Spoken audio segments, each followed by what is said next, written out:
ఆంధ్రప్రదేశ్లో అతిపెద్ద స్వయంభూలింగం నిరంతరం పెరుగుతూ ఎండలోనే భక్తులకు దర్శనమిస్తుంది. అదే రావివలస.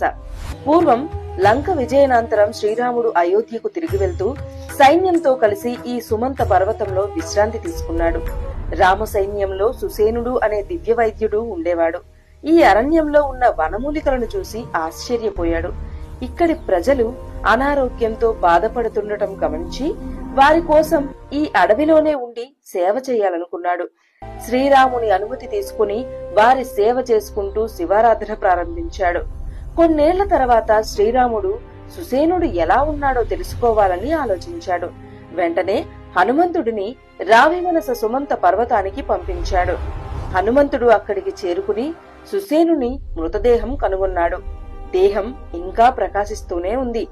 హనుమంతుడు మల్లెపూలు జింక చర్మంతో ఆ దేహాన్ని కప్పి సమాధి చేశాడు.